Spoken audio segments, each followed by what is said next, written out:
ஒன்று கேட்டால் இரண்டாக தரும் முருகன் ஆச்சரியப்பட வைக்கும் பழனி தங்கத்தேர் உருவான கதை. முருகனின் 6 படை வீடுகளில் பக்தர்கள் அதிக அளவில் தினமும் வந்து செல்லும் பழனி சித்தர்கள் பலரும் வாழும் மலை என கருதப்படுகிறது. சிவ பக்தர்களுக்கு திருவண்ணாமலை எப்படியோ அதேபோல் முருக பக்தர்களுக்கும் பழனிமலை என கருதப்படுகிறது. இங்கு சித்தர்களுக்கு மட்டுமல்ல, பக்தர்களுக்கும் பலருக்கும் முருகப்பெருமான் குழந்தை வடிவில் காட்சி தரும் அதிசயம் இன்று நிகழ்ந்து வருவதாக சொல்லப்படுகிறது. காவடி எடுத்து நேர்த்திக்கடன் செலுத்தும் முறை உருவான இடமும் பழனிமலைதான். அருள் நிறைந்த பழனிமலை மட்டுமல்ல, இங்கு அனைத்து முருகப்பெருமானின் அற்புத அருட்கருணையை போற்றி கூறும் விதமாக உள்ளது. அப்படி முருகனின் அருள் எப்படிப்பட்டது என அனைவரும் உணரச் செய்தது பழனிமலை தங்கத்தேர். இந்த வரலாறு மிகவும் சுவாரஸ்யமானது. பழனியில் வழிபடும் முறைகள். முருகப்பெருமானின் 6 படை வீடுகளில் 2ஆம் படை வீடாக திகழ்வது பழனி.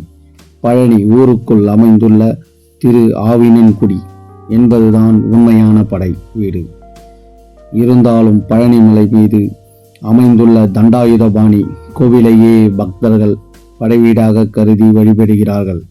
ஆனால் பழனி சென்று முழு பலனையும் பெற வேண்டும் என்கிறவர்கள் முதலில் ஊருக்குள் சென்று அங்கிருக்கும் திரு ஆவினன்குடி தலத்திற்கும் அருகில் உள்ள இடுப்பன் மலைக்கும் சென்று வழிபட்ட பிறகே பழனிமலை மீது இருக்கும் தண்டாயுதபாணியை தரிசனம் செய்ய வேண்டும். பழனி முருகன் அதிசயங்கள். அதிசயங்கள் பல நிறைந்தது பழனிமலை என அருணகிரிநாதர் திருப்புகழில் பாடியுள்ளார். இங்குள்ள மூலம் கையில் தண்டம் ஏந்திய நிலையில் ஆண்டிக் கோலத்தில் நின்ற கோலத்தின் காட்சி தருகிறார். இங்குள்ள முருகன் சிலை போகர் சித்தரால் உருவாக்கப்பட்டதாகும். நவபாஷணத்தால் ஆன இந்த சிலைப்பட்டு பெறப்படும் பிரசாதங்கள் அனைத்தும் பலவிதமானது. நோய்களை தீர்க்கும் அதிசயத்தில் நின்று பழனியில் காணலாம்.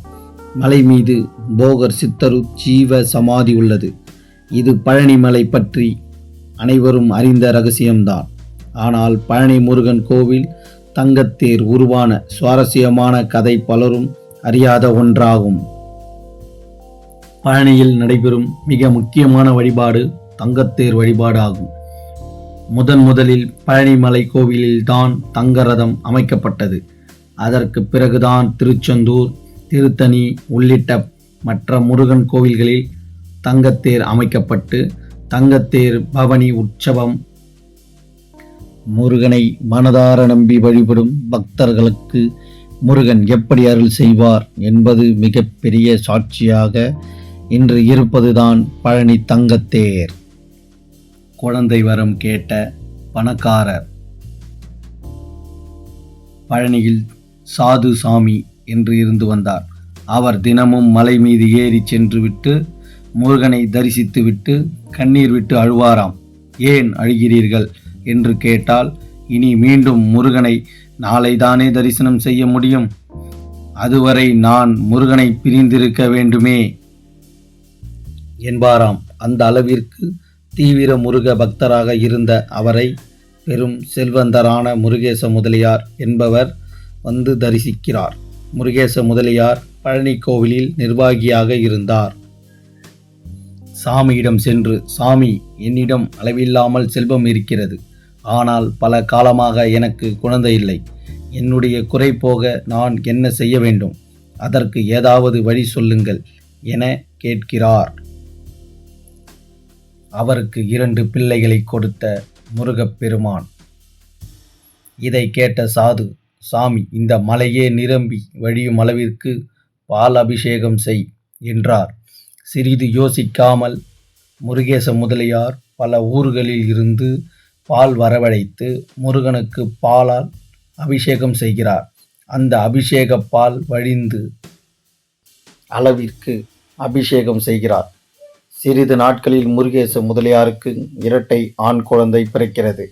ஆனந்தம் பக்தி உணர்ச்சி பெருக்கில் பழனி மலைக்கு ஓடி வந்த முருகேச முதலியார் சாது சாமி காலில் விழுந்து, சாமி, நான் ஒன்று கேட்டேன், ஆனால் முருகன் எனக்கு இரண்டாக கொடுத்து விட்டார்.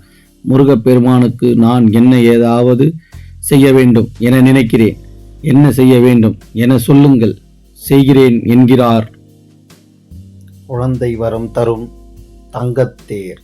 அதற்கு பதிலளித்த சாதுசாமி, நீ கொடுத்தா முருகன் வாழப் போகிறான், அனைத்தும் அவனுடையது. உன்னுடைய ஆத்ம திருப்திக்காக அவனுக்கு தங்கத்தேர் செய்து வை என்றார். உடனே முருகேச முதலியாரும் தங்கத்தேர் செய்து வந்து கோவிலுக்கு காணிக்கையாக அளித்தார். காணிக்கையாக அளித்த தங்கத்தேர்தான் இன்று பழனி மலையில் பவனி வருகிறது. குழந்தை இல்லாதவர்கள் பழனி முருகனிடம் வேண்டிக் கொண்டு குழந்தை பிறந்தவுடன் இங்கு வந்து தங்கத்தேர் இழுப்பது இன்றும் முக்கிய வழிபாடாக இருந்து வருகிறது. தங்கத்தேர் இழுப்பதற்கு ரூபாய் 2000 தேவஸ்தானத்தில் செலுத்த வேண்டும். தினமும் மாலையில் நடக்கும் தங்கத்தேர் உற்சவத்தில் அந்த குடும்பத்தைச் சேர்ந்த 2 நபர்கள் தங்கத்தேரை வடம் பிடித்து இழுக்க அனுமதிக்கப்படுவார்கள். பொருள், வீரியம், புகழ், திரு ஞானம், வைராக்கியம் என்கிற 6 குணங்களே ஆறுமுகம். பல்லவ மன்னர்களை முருகனை பரம பகவானாக, பரம மகேஸ்வரன், பரம வைஷ்ணவன், பரம பிரம்மயன் என்று அழைக்கிறார்கள் என்று செப்பேடுகள் கூறுகின்றன.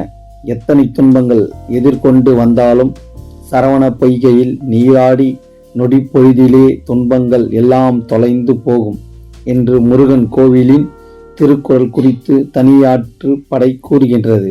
வட America, Canada, England, Germany, Ilangai, Paris, Australia, Africa, Malaysia, Singapore முதலிய நாடுகளில் முருகன் கோவில்கள் உள்ளன. முருக பெருமானுக்கு உகந்த மலர்கள் முல்லை, சாமந்தி, ரோஜா, காந்தன் முதலியவை ஆகும். முருகனை ஒரு முறையே வலம் வருதல் வேண்டும். முருகனை போன்று கருப்பை வாசம் செய்யாத வேறு தெய்வம் வீரபத்திரர்.